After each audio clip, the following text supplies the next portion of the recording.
یہ ہے وہی ہمارا رب ہے، خالق ہے، مالک ہے، شہنشاہ ہے، واحد القہار ہے۔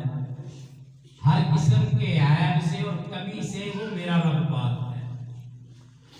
درود و سلام سید الانبیاء، امام الانبیاء، سرور کونین احمد مجتبی، سید الاولین والآخرین، خاتم النبیین جناب محمد رسول اللہ صلی اللہ علیہ وسلم کی ذات گرامی پر ہے۔ اللہ رب العزت نے جناب رسول اللہ صلی اللہ علیہ وسلم کو ہم انسانوں کی رشد و ہدایت کے لیے مبعوث فرمایا ہے۔ یقیناً وہ شخص بڑا ہی خوش نصیب ہے، بڑا ہی کامیاب ہے، کامران ہے، جس نے جناب رسول اللہ صلی اللہ علیہ وسلم کی سیرت کو اور آپ کی صورت کو اپنے لیے نمونہ بنایا۔ یہ مختصر زندگی بھی اسی کی کامیاب ہوگی اور حقیقی آباداً آباد ہمیشہ رہنے والی زندگی بھی اسی کی کامیاب ہوگی۔ سامعین محترم، آج کا یہ عظیم الشان پروگرام یہ عرض مقدس قبلہ اول بیت المقدس مسجد اقصیٰ کے حوالے سے منعقد ہے۔ اس کے حوالے سے آج کی اس مجلس میں باتیں ہوں گی اور میں یہ چاہوں گا کہ وہ باتیں ہم قرآن اور حدیث سے کریں تو اس کا کیا خوبصورت منظر ہوگا۔ میں نے جو آپ کے سامنے قرآن کریم کی تلاوت کی، سورہ بنی اسرائیل کی پہلی آیت ہے، 15واں پارہ ہے۔ اس آیت کریمہ میں اللہ رب العزت نے دو مساجد کا تذکرہ کیا ہے۔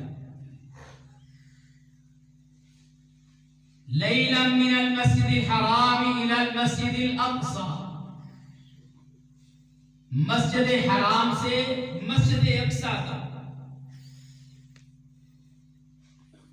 یہ جناب رب العالمین نے قرآن میں نازل فرمایا ہے اور پیارے پیغمبر صلی اللہ علیہ وسلم نے پڑھ کر سنایا ہے۔ اللہ اکبر۔ پہلی بات تو یہ ہے کہ جس مسجد کے بارے میں، جس ارض مقدس کے بارے میں ہم بات کرنا چاہتے ہیں، اس کا تذکرہ خود رب العالمین نے قرآن کریم میں کیا۔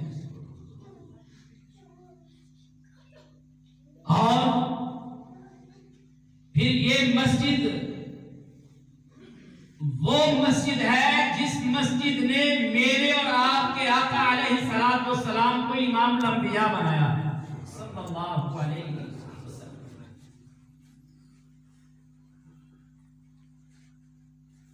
مکتبہ شاملہ کے حوالے سے 403 نمبر حدیث ہے صحیح بخاری کی۔ جناب رسول اللہ صلی اللہ علیہ وسلم نے ارشاد فرمایا، کہا اللہ رب العزت نے جب مجھے سیر کروائی ہے، معراج کروائی ہے، اس رات جب میں مسجد اقصیٰ بیت المقدس میں پہنچا ہوں تو وہاں میں نے کیا دیکھا ہے؟ جناب عیسیٰ علیہ السلام، عیسیٰ بن مریم علیہ السلام کھڑے نماز ادا کر رہے ہیں۔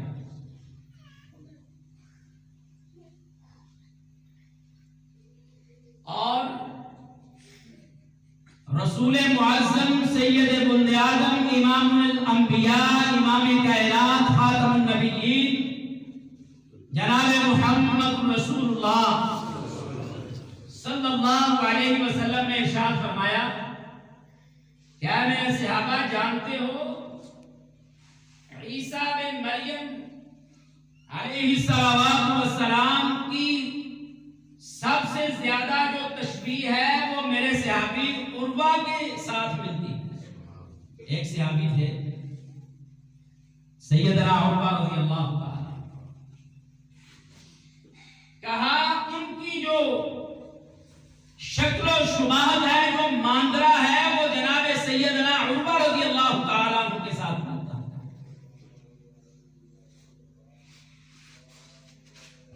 پھر فرمایا میں آگے بڑھا میں نے دیکھا جناب سیدنا حضرت ابراہیم علیہ السلام کھڑے نماز ادا کر رہے ہیں. اللہ اکبر. کہا جانتے ہو جناب ابراہیم علیہ السلام کی سب سے زیادہ جو شبیہ ہے، جو چہرہ اور مہرہ ملتا ہے، وہ تمہارے صاحب جناب محمد رسول اللہ صلی اللہ علیہ وسلم کا ملتا ہے. کہا آپ کے صاحب کا ملتا ہے، اس سے بہت زیادہ شبیہ ہے. مطلب کیا؟ رسول اللہ صلی اللہ علیہ وسلم کا ماندرا جو ہے، پنجابی کی جنہوں ہی ماندرا نے یہ دے نین نقش ماندرا جے یہ دادیاں دے بیاج تے نانکیاں دے بیاج. جناب رسول کریم علیہ السلام نے فرمایا سب سے زیادہ ابراہیم علیہ السلام کے ساتھ میں محمد صلی اللہ علیہ وسلم کی شبیہ.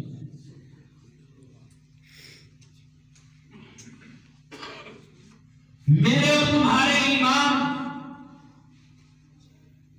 سید ولد آدم امام الانبیاء سرور کونین احمد مجتبی سید الاولین والآخرین جناب محمد رسول اللہ صلی اللہ علیہ وسلم نے ارشاد فرمایا. پھر مجھے جناب جبریل علیہ السلام نے پکڑ کر آگے کھڑا کر دیا مصلی امامت پر، اور پھر مسجد اقصی میں تمام انبیاء کو میں نے 2 رکعتیں ان کی امامت کروائی، اور تمام انبیاء نے میرے پیچھے 2 رکعتیں ادا.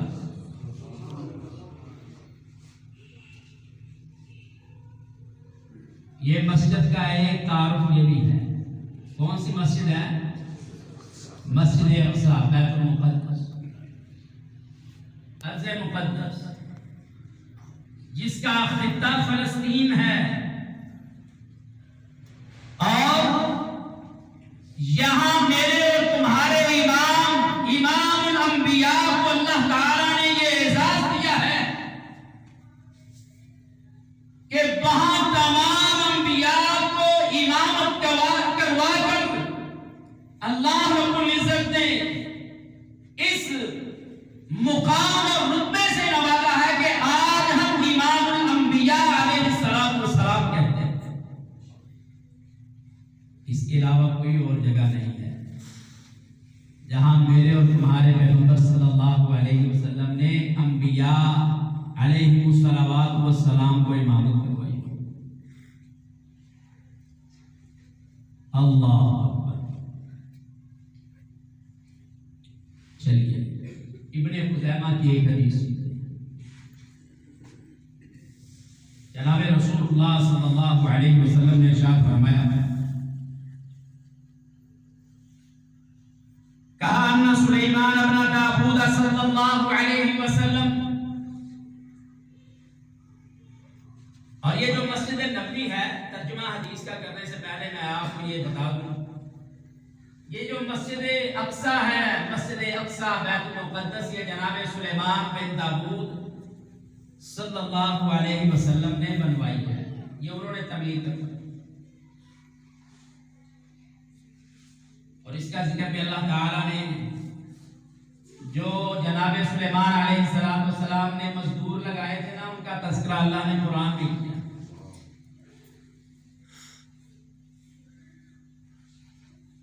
سورہ سبا ہے، اور اس میں جناب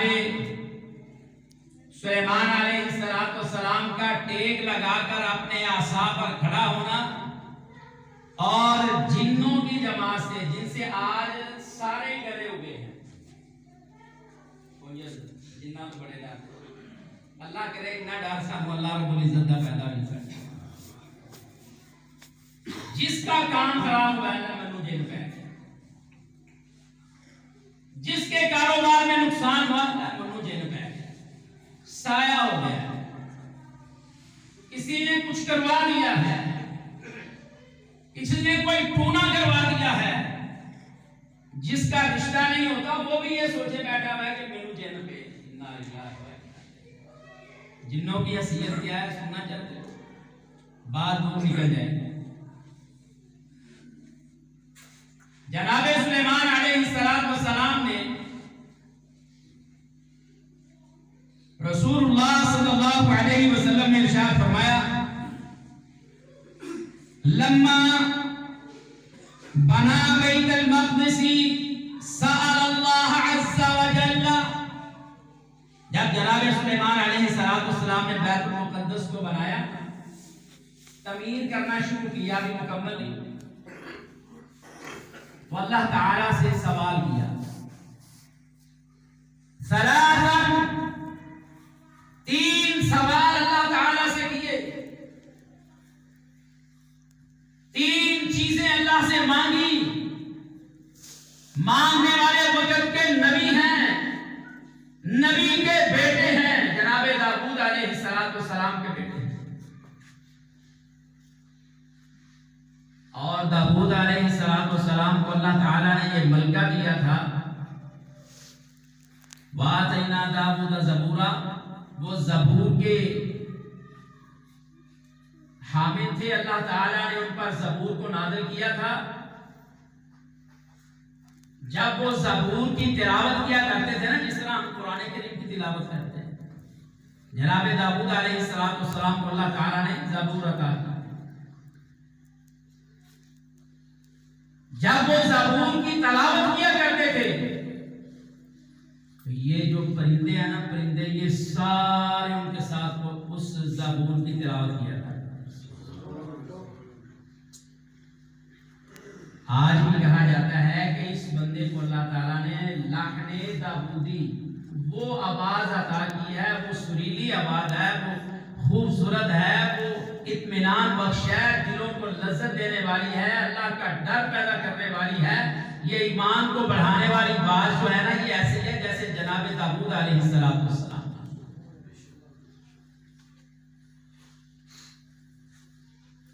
یہ خود وقت کے نبی ہیں اور ایک نبی کے بیٹے بھی ہیں۔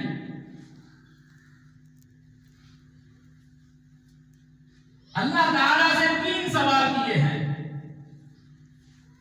جناب رسول اللہ صلی اللہ علیہ وسلم نے ارشاد فرمایا سأل اللہ عز وجل حکما یصادف حکمہ فأوتیہ،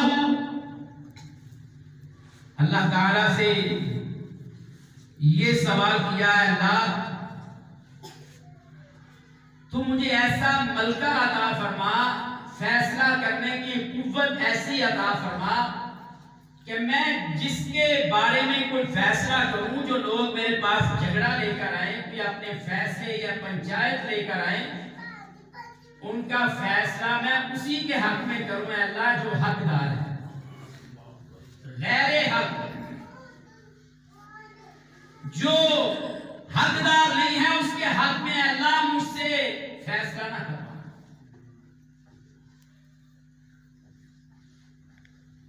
فأوتیہ، رسول اللہ صلی اللہ علیہ وسلم نے ارشاد فرمایا اللہ تعالیٰ نے یہ سوال اور یہ بات جناب سلیمان علیہ السلام کی قبول فرما لی اور ان کو یہ ملکہ عطا فرما دیا۔ وہ جب بھی کسی کے بارے میں فیصلہ کرتے تھے تو وہ حقدار ہی ہوا کرتے۔ اللہ کی مدد اور نصرت اور تائید کی دعا۔ تو ہمارے حالات کیسے ہیں؟ اسی کہتے ہیں ایک باری پیسے ذرا میرے ہاتھ لوا دیں، پھر بیٹھا منو بلا اپنے پیسے دے کے واپس نہیں کرے۔ ٹھیک ہے، یہ دنیا کی باتیں ایسے ہو سکتی ہیں بھائی، قبرستان میں تمہارے ساتھ پیسے کسی نے نہیں چھوڑ دیا، وہاں ہاتھ خالی ہو جائے۔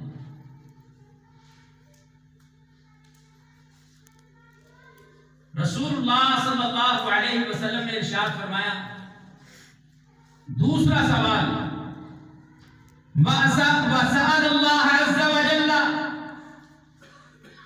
مُلْكًا لَا يَنبَغِي لِأَحَدٍ، اے اللہ مجھے ایسی بادشاہت عطا فرما میرے بعد کو کسی اپنے پیارے کو عطا فرما۔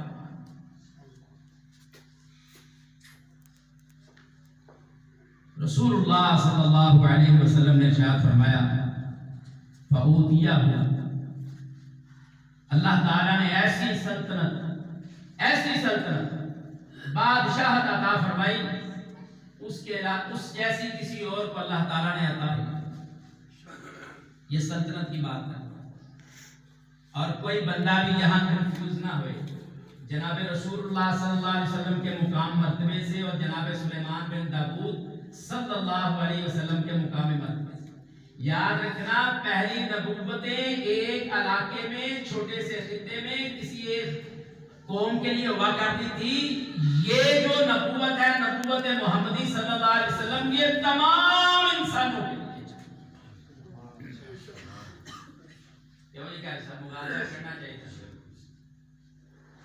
جو اللہ تعالیٰ نے جناب داؤد علیہ السلام کو سلطنت عطا کی، وہ ایسی سلطنت تھی، وہ جانوروں سے باتیں کرتے تھے، تخت پر اڑتے تھے۔ اور آج یہودی پورا زور لگا رہے ہیں، تن تشتری کا وہ تجربات کر رہے ہیں کہ وہ چیزیں ہمارے ہاتھ میں۔ تیسرا سوال، جناب رسول اللہ صلی اللہ علیہ وسلم نے ارشاد فرمایا، وَسَأَلَ اللَّهَ عَزَّ وَجَلَّ حِينَ فَرَغَ مِنْ بَنَاءِ الْمَسْجِدِ أَلَّا يَأْتِيَهُ أَحَدٌ لَا يَنْهُزُهُ۔ نبی صلی اللہ علیہ وسلم نے ارشاد فرمایا، ہم ان باتوں کو اس لیے مان رہے ہیں کہ میرے اور آپ کے آقا علیہ السلام نے ہمیں بتایا۔ اگر آپ نے نہ بتائی ہوتی تو ہمارے لیے تو کوئی حیثیت نہیں۔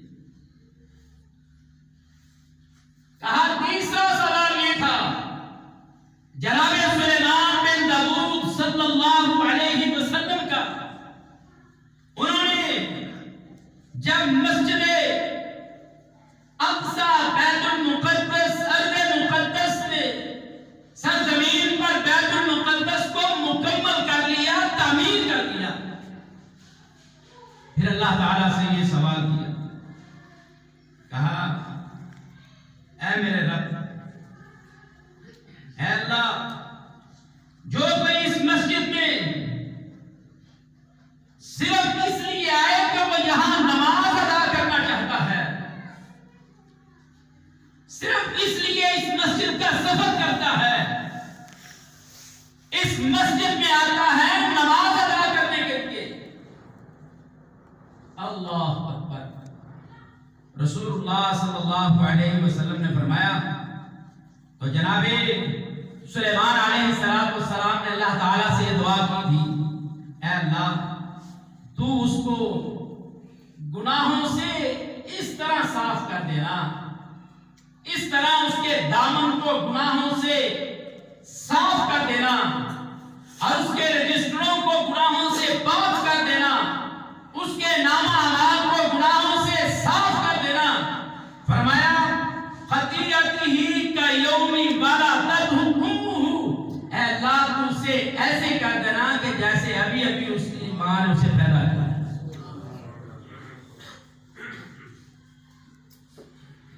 یہ شان و عظمت ہے بیت المقدس، مسجد اقصی، ارض مقدس کی۔ یہ جناب سلیمان علیہ السلام نے اس کو تعمیر کیا ہے۔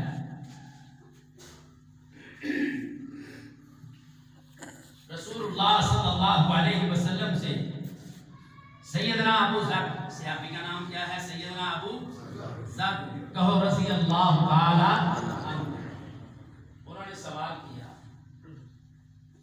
کہ اے پیارے محبوب صلی اللہ علیہ وسلم، اس زمین پر سب سے پہلی مسجد کون سی مسجد ہے؟ سب سے پہلی مسجد کون سی مسجد ہے؟ کہا مسجد حرام، بیت اللہ، یہ مسجد ہے۔ کہا ثم ایہ، پھر اس کے بعد کون سی ہے؟ کہا میرے لاڈلے ابو ذر، دوسری مسجد جو اس زمین پر بنی ہے وہ بیت المقدس بنی ہے۔ جناب سیدنا حضرت ابو ذر رضی اللہ تعالیٰ عنہ محبوب کائنات علیہ السلام سے سوال کرتے ہیں کہ کہتے ہیں محبوب جی بتلائیے ہم ذرا مسجد حرام بیت اللہ میں اور مسجد اقصی میں تعمیر ہونے میں کتنی مدت ہے؟ کہا 40 سال. کتنے سال کا فرق ہے؟ 40 سال. سامعین محترم، میرے معزز مہمان بھی تشریف لائے ہوئے ہیں. اس پر میں نے قریباً 30 کے قریب احادیث کو جمع کیا اور مطالعہ کیا آپ کو، لیکن چند ایک ہی میں آپ کے سامنے بیان کر سکتا ہوں وقت کی قلت کی وجہ سے. دل کرتا ہے کون سا وہ وقت ہو اور کون سا وہ لحظہ ہو جب اللہ تعالی ہمیں یہ توفیق دے ہم اس ارض مقدس بیت المقدس کو آزاد کروانے کے لیے وہاں جائیں، وہ پیادے جائیں، اڑ کر جائیں، جس طرح ممکن ہے میرا رب ہمیں وہاں لے جائے. یہ مسجد بیت المقدس قبلہ اول ارض فلسطین، اس کو انبیاء علیہ السلام کی سرزمین کہا جاتا ہے. انبیاء وہاں پلے ہیں، بڑے ہوئے ہیں، وہاں ہمیں اللہ کے دین کی بات کی ہے اور مسجد اقصی بیت المقدس کو اپنا مرکز بنایا ہے. آج اس کے جو حالات ہیں اب میں اس پر بات کرنا چاہتا ہوں. جناب رسول اللہ صلی اللہ علیہ وسلم نے اس مسجد کے بارے میں بڑی ساری باتیں کی. رسول اللہ صلی اللہ علیہ وسلم اس دنیا سے تشریف لے گئے. بعد میں مسلمانوں کے جو امیر اور خلیفہ مقرر ہیں وہ سیدنا حضرت ابو بکر صدیق رضی اللہ تعالی یار غار، ان کی 2 سال خلافت رہی. پھر جناب سیدنا حضرت عمر بن خطاب رضی اللہ تعالی مسلمانوں کے امیر مقرر ہوئے. ابھی تک یہ بیت المقدس یہودیوں کے قبضے میں ہے. جناب رسول اللہ صلی اللہ علیہ وسلم کی زندگی میں بھی یہودیوں کے قبضے میں ہے. سیدنا حضرت ابوبکر صدیق رضی اللہ تعالیٰ عنہ کی خلافت میں بھی یہودیوں کے قبضے میں ہے. جناب سیدنا حضرت عمر بن خطاب رضی اللہ تعالیٰ عنہ تشریف لائے ہیں، مسلمانوں کے امیر مقرر ہوئے ہیں.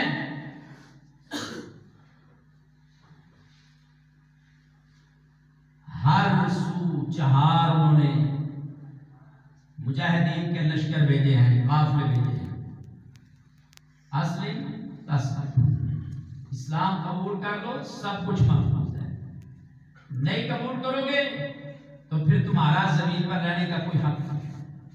زمین پر پھر بھی رہنا چاہتے ہو تو پھر 2 شرطیں ہیں.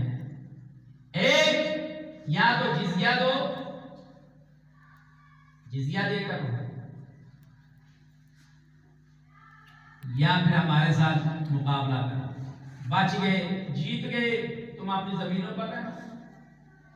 اگر لڑائی بھی نہیں کرنا چاہتے تو پھر جزیہ دینا ہے، اور وہ جزیہ ان یہودیوں سے لیتے رہے ہیں ہم اللہ کے.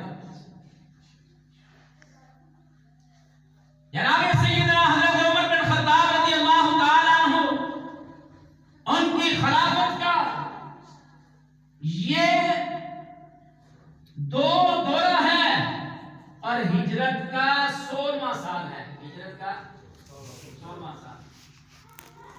ایک لشکر جا پہنچتا ہے ارض مقدس بیت المقدس میں، ارض فلسطین پر.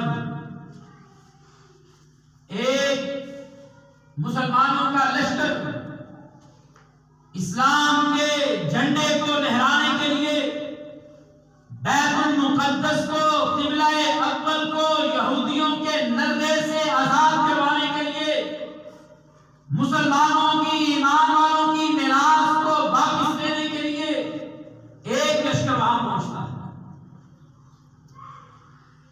ان یہودیوں کو اس بات کی سمجھ تو آ جاتی ہے اگر لڑے تو بچے گا کچھ نہیں. کہاں ہم سرنڈر ہوتے ہیں. آج کون سا کوئی اسلامی حکمران ہے وہ ان ظالموں کو، ان یہودیوں کو، صہیونیوں کو، اسرائیلیوں کو یہ بات سمجھائے ارے ظالموں تمہارے باپ دادا نے تم سرنڈر کیا، ہمیں تم نے آپس کی جنگ میں، خطوں کی جنگ میں، مذہب اور مسلک کی جنگ میں ڈال کر اور سیاست کی پولیٹیکل پارٹیوں کی لڑائیوں میں ڈال کر تم ہمارے قبلہ اول پر قبضہ کیے بیٹھے ہو. وہاں کے مسلمانوں کا زندہ رہنا تم نے مشکل کیا ہوا ہے. وہاں مسلمانوں کو نماز اور عبادات میں پابندیاں لگائی گئی ہیں. اگر کوئی ان کو ان کا چہرہ دکھانے والا ہو تو کہے تمہارے پوپوں نے، یہودیوں نے، تمہارے بڑے سرداروں نے، تمہارے باپ دادا نے، تمہارے گرینڈ فادر نے یہ بات کہی تھی کہ ہم سرنڈر ہوتے ہیں. ہماری شرط یہ ہے کہ جو مسلمانوں کے خلیفہ ہیں نا امیر المؤمنین سیدنا حضرت عمر بن خطاب رضی اللہ تعالیٰ عنہ، اس بیت المقدس کی چابیاں ہم سے لینے کے لیے مدینے سے وہ خود آئے. ہم عزت سے ان کے ہاتھ میں اس کی چابیاں دیں. اچھا اس میں کیا حکمت تھی آپ جانتے ہیں؟ حکمت یہ تھی کہ انہاں دا کوئی پتہ نہیں مسلمانوں دا ظلم جائی بڑے کیتے انہاں چابی دے دیتی کہ ساڈا ملیا میٹ نہ کر. اس لیے ان کے امیر کو بلاؤ، ان کے امیر کو بلاؤ. یہ اپنے امیر کی مخالفت نہیں کرتے، یہ اپنے امام کی مخالفت نہیں کرتے. جناب سیدنا حضرت عمر بن خطاب رضی اللہ تعالیٰ عنہ اس مسجد اقصی بیت المقدس کی آزادی کے اس سرزمین پر پہنچ کر یہودیوں سے جو معاہدے ہوئے ہیں ان معاہدات میں یہ بات لکھی ہوئی ہے. اختصار کے ساتھ آخری پہلا میں بیان کروں. کہا کہ اس سرزمین پر، ارض مقدس کی سرزمین پر میں لکھ دیتا ہوں کہ یہاں کسی یہودی کو اپنا گھر بار بنانے کی امیر المؤمنین مسلمانوں کے خلیفہ کی طرف سے اور عمر بن خطاب رضی اللہ تعالیٰ عنہ سے یہ فیصلہ کیا جا رہا ہے، اس کو سر میں مہر کیا جا رہا ہے، یہاں کسی یہودی کو رہائش اختیار کرنے کی اجازت نہیں. مسلمانوں ہماری غیرت کہاں گئی ہے؟ کہاں گئی ہے غیرت؟ کہاں گئی ہے ہماری اہمیت؟ کہاں گیا ہے ہمارا جوش؟ کہاں گیا ہے اسلام کا وہ روشن چہرہ؟ کہاں گیا ہے وہ ایسا حکمران جو کافروں کی آنکھوں میں آنکھیں ڈال کر بات کرے اسلم تسلم، مان لو، اسلام قبول کر لو، محفوظ ہو، نہیں قبول کرو گے تو تمہاری گردنوں کو اڑا دوں گا.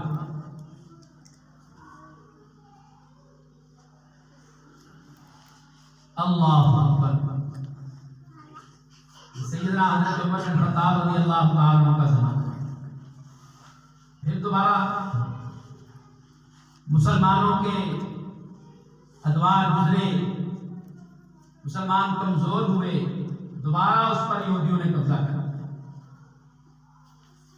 پھر عمر ثانی رحمت اللہ علیہ، عمر بن عبد العزیز کے نام سے جو پہچانے جاتے ہیں رحمت اللہ علیہ، پھر انہوں نے اس کو آزاد کروایا. یہودی پنجے سے بیت المقدس کو انہوں نے آزاد کیا. اور پھر اس کے بعد یہودی اس بات کو سمجھ چکے ہیں، نصرانی اس بات کو سمجھ چکے ہیں، صہیونی اس بات کو سمجھ چکے ہیں کہ اگر مسلمان لا الہ الا اللہ پر جمع ہو گئے تو دنیا میں ہمارا نام و نشان نہیں بچے گا. ان کو گروہوں میں تقسیم کرو، ان کو ملکوں میں تقسیم کرو، ان کو نسلوں میں تقسیم کرو، ان کو علاقائی مار دو، ان کو پولیٹیکل پارٹیوں میں تقسیم کر دو، یہ نہ جمع ہوں گے اور نہ ہمارے ہاتھ سے بیت المقدس کو آزاد کر پائیں گے. آج ضرورت کس بات کی؟ حالات حال کا سننا چاہتے ہیں؟ کیا اتنے بڑے دل ہیں ہمارے؟ کیا اتنی طاقت ہے سننے کی؟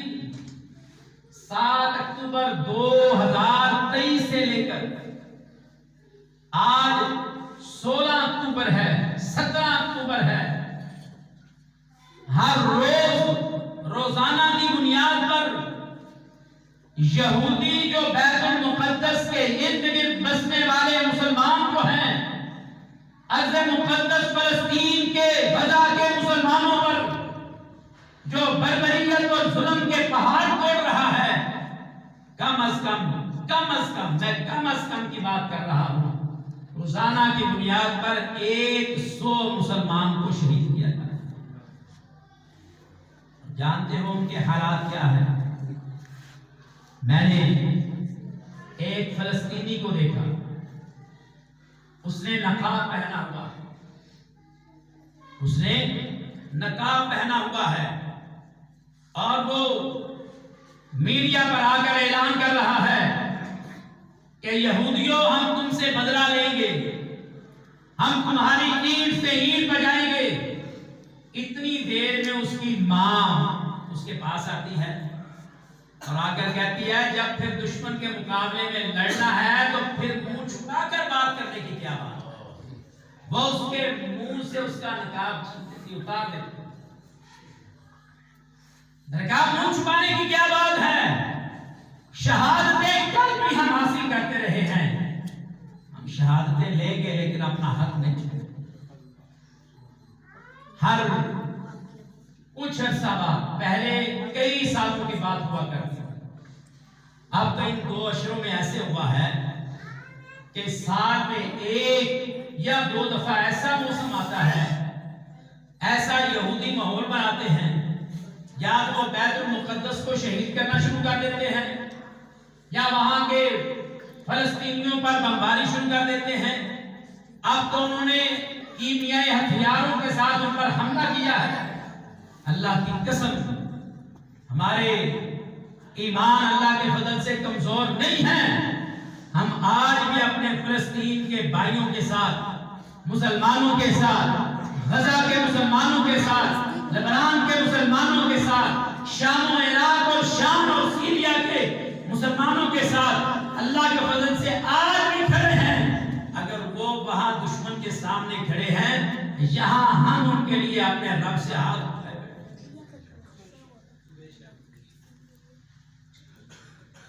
وہاں 10 سال کا بچہ ہے، وہ اپنے تباہ شدہ گھر پر بیٹھا ہوا ہے اور قرآن کریم کی آیات کی تلاوت کر رہا ہے، اور آیات بھی وہ جہاد کی پڑھ رہا ہے۔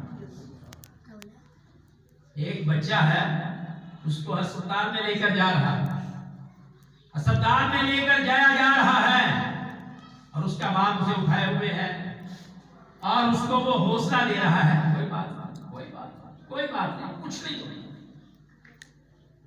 پتا ہے گھر تباہ ہو گیا ہے بمباری سے، سب کچھ تہس نہس ہو چکا ہے، لیکن اس کے باوجود غیرت اور حمیت ایسی ہے کہ اپنے بچوں کو بھی سکھا رہے ہیں کہ یہودی ہیں، دشمن ہیں، کافر ہیں، جہنم کا ایندھن ہے، ان سے ڈرنے کی کوئی بات نہیں۔ اور ہمیں کیا پیغام دے رہے ہیں کہ یہ دومکل کے جتنے قبرستان ہیں، وزیر آباد کے جتنے قبرستان ہیں، شہر گجرانوالا کے جتنے قبرستان ہیں، یہ سارے ان لوگوں سے نہیں بھرے ہوئے جو فلسطین میں جا کر شہید ہوئے۔ میں نے دیکھا 50 میتوں کو کفنا کر ایک ہی اجتماعی قبر میں دفن کر کے اوپر مٹی ڈالی جا رہی ہے۔ فلسطین کے مسلمانوں کے پاس اتنا ٹائم نہیں ہے، اتنا وقت نہیں ہے، وہ دشمن کے مقابلے میں بھی کھڑے ہیں اور اپنے شہداء کو دفنا دیا۔ اور اسی اثناء میں آپ اندازہ کیجئے 11 منزلہ ایک بلڈنگ ہے اور اس کے ساتھ اور بھی کافی ساری بلڈنگیں ہیں، فلیٹ سسٹم ہے، وہاں بمباری کر کے سارے فلیٹ تباہ کر دیے جاتے ہیں۔ اور وہاں ہمارے بھائی ان کی امداد کے لیے پہنچتے ہیں، ان کو کھانا دیتے ہیں، ان کو لباس، ان کی خوراک کا انتظام کرتے ہیں۔ غزہ کی جو پٹی ہے وہاں محاصرہ کر کے غزہ کے لوگوں کا پانی بھی بند کرتے ہیں۔ چھوٹے چھوٹے بچے ہیں، جو بڑا آدمی سمجھا ایک دن صبر کر لے گا، بچے کیا اللہ اکبر۔ وہاں جو ان کے پاس امداد لے کر پہنچتے ہیں، اس ملبے سے، کھندرات سے، گرے ہوئے گھروں سے ایک خاتون باہر نکلتی ہے اور وہ لوگوں سے کہہ رہی ہے کہ آپ دور چلے جاؤ، میں با پڑھتا ہوں، یہ میرے رب کی طرف سے ہم پر آزمائش ہے اور پردہ کرنے کا حکم بھی میرے رب نے دے رکھا۔ آج کی ہماری خواتین کے کیا حالات، بہانہ ڈھونڈتی ہیں بازار جانے کا، اور بہانہ ڈھونڈتی ہیں خامن سے لڑ کر باہر نکلیں، اور وہاں ان کے گھر تباہ کر دیے گئے ہیں۔ ہم اچھے اچھے گھر بنا کر دیتے ہیں اپنے خاندان کے، اپنے افراد کو، گھر والوں کو، اور اس میں ہر قسم کی سہولیات دیتے ہیں، نہیں دے سکے تو ہم اپنے گھر والوں کو دین نہیں دے سکے۔ ان کے پاس سب کچھ تباہ ہو چکا ہے، ان کے پاس جو ہے وہ اللہ کا دین اب بھی باقی۔ ابھی رات میں دیکھ رہا ایک حاملہ خاتون ہے، اس کو گولا لگتا ہے، مزائل لگتا ہے، اس کے پیٹ پر، اس کے تو پرخچے اڑ گئے، وہ اللہ کے ہاں اپنی جان، اپنے جان افرین کو سپرد کر کے شہادت کے رتبے پر فائز ہوئے۔ اب اس کے جسم سے پھیلنے والے، نکلنے والے چھتروں میں، گوشت کے ٹکڑوں میں، ایک آدھے ہاتھ پر ایک فلسطینی چھوٹا سا بچہ لیا دکھا رہا ہے کہ دیکھو لوگو، ہماری حاملہ خواتین کو بھی معافی نہیں دی جا رہی، ان پر بھی ظلم و ستم کیا جا رہا ہے، دنیا سے آنے سے پہلے ہی شہادتیں وصول۔ یہ یہودیوں کے کارنامے ہیں، اور اسی اسنا میں یہ بدھ کے دن کی بات ہے۔ مجاہدین، فلسطین کے مجاہدین، اسرائیل کے علاقوں میں جہاں انہوں نے چڑھائی کی ہے، یہ اب جو جنگ ہو رہی ہے اس میں ایک خوشی کی بات یہ ہے، دردناک حالات بھی ہیں، لیکن دل کو اللہ تعالیٰ نے قرآن کریم میں ارشاد فرمایا نا، قاتلوہم یعذبہم اللہ بیدیکم ویخزہم وینصرکم علیہم ویشفی صدور قوم مؤمنین۔ اللہ کہتے ہیں ان کافروں سے، ان یہودیوں سے، عیسائیوں سے، ہندوؤں سے، مجوسیوں سے تم لڑو۔ اللہ تمہیں حکم دیتا ہے قاتلوہم یعذبہم اللہ بیدیکم، تمہارے ہاتھوں سے اللہ ان کو عذاب دے گا، ویخزہم، ان کو رسوا کرے گا، ویشفی صدور قوم مؤمنین، اللہ اس کے ذریعے مومنوں کے دلوں کو ٹھنڈک پہنچائے۔ ٹھنڈک والی بات یہ ہے کہ مجاہدین وہ بھی اللہ کے فضل سے ڈرون حملے کر پیراشوٹ کے ذریعے جا رہے ہیں۔ یہ غالباً تاریخ کے اندر اس سے پہلے کوئی ایسا موقع نہیں ہے کہ جتنی بڑی مجاہدین کو اللہ تعالیٰ نے کامیابی دی ہے۔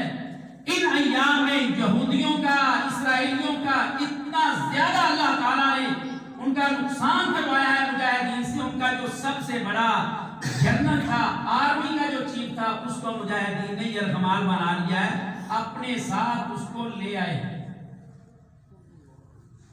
لیکن اس کے باوجود یہودی ہیں، پوری دنیا کا کفر ان کے ساتھ ہے، اور ہم ابھی اس انتظار میں ہیں کہ ہمیں کس نے کہنا ہے کہ ان کے ساتھ چلیں۔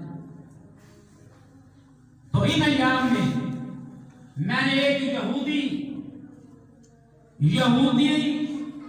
لڑکی فوجی کا بیان سنا ہے، اس نے کہا یہ مسلمان ہے، اور ایک خاتون کا بیان سنا، اس نے کہا میں اپنے گھر میں اکیلی تھی، یہ مسلمان مجاہدین آ گئے، میرے ساتھ 2 بچے بھی تھے، میں نے کہا میں خاتون ہوں، اکیلی ہوں، انہوں نے نہ میرے بچوں کو کوئی نقصان پہنچایا ہے اور نہ ہی مجھے کوئی زخم پہنچایا۔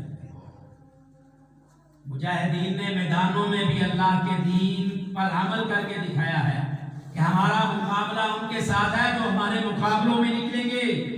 تو سامعین محترم، یہ چھوٹی سی معمولی سی جھلک ہے فلسطین کے حوالے سے جو میں نے آپ کے سامنے رکھی ہیں۔ باتیں تو کرتے رہیں، قرآن پڑھتے رہیں، حدیث سنتے رہیں، من نہیں بھرتا، نہ قرآن ختم ہوتا ہے نہ حدیث ختم ہوتی ہے، اور حالات جو ہیں ہمارے سامنے ہیں۔ اللہ تعالیٰ سے دعا ہے اللہ تعالیٰ ہمیں اپنے ایمان کو مضبوط کرنے کی توفیق عطا فرمائے۔ اور ابھی ہمیں ہر بندہ کہتا ہے بھائی فلسطین کا کی کریے، تو میں آپ کو درد دل کی بات بتاتا ہوں۔ کل گجرانوالہ میں یہ معاملہ پیش آیا ہے۔ گجرانوالہ میں فلسطین کے نوجوان، تو ہمارے گجرانوالہ میں فلسطین کے نوجوانوں پر حملہ کر کے ان کے چہروں پر چاقو مار کے زخمی ہے۔ اتنی نفرت کس نے پھیلائی ہے؟ ہمیں آج بھی اپنی صفوں میں اغیار کو، دشمنوں کو اور دشمنوں کے منصوبوں کو جو پورے کر رہے ہیں نا، ان کو تلاش کرنا ہے۔ رات مولانا رضا ثاقب صاحب کی گجرانوالہ میں بہت بڑی ریلی تھی فلسطینیوں کے ہاتھ۔ اسی فلسطینی کارواں میں ایک شیطانوں کا گروہ بھی ایسا تھا جو فلسطین مرد آباد کے نعرے لگا۔ ہماری ہی شکلوں میں، ہمارے ہی لباسوں میں، ہمارے ہی محلوں میں، ہمارے ہی کردوں میں ایسے ہیں جو اغیار کے کام پورے کر رہے ہیں، ان کے منصوبوں کا آواز ہے۔ وہ کہتے ہیں ہم کس طرح ان کی مدد کر سکتے ہیں؟ اور بھائیو، سب سے بڑی مدد ان کی یہ ہے کہ ہم اپنی تنہائیوں کو اللہ کے لیے، اللہ کے سامنے ان فلسطینیوں کو اپنی تنہائیوں میں، اپنی دعاؤں میں جمع کریں، اور اللہ سے عہد کر لیں کہ اللہ جب بھی تم نے موقع دیا، مال سے، اولاد سے، اپنی جان سے تم نے موقع دیا، تو میں سب کے اول میں شامل ہو جاؤں گا۔ اقول قولی ھذا استغفر اللہ لی ولکم ولسائر المسلمین۔ بارک اللہ فیکم۔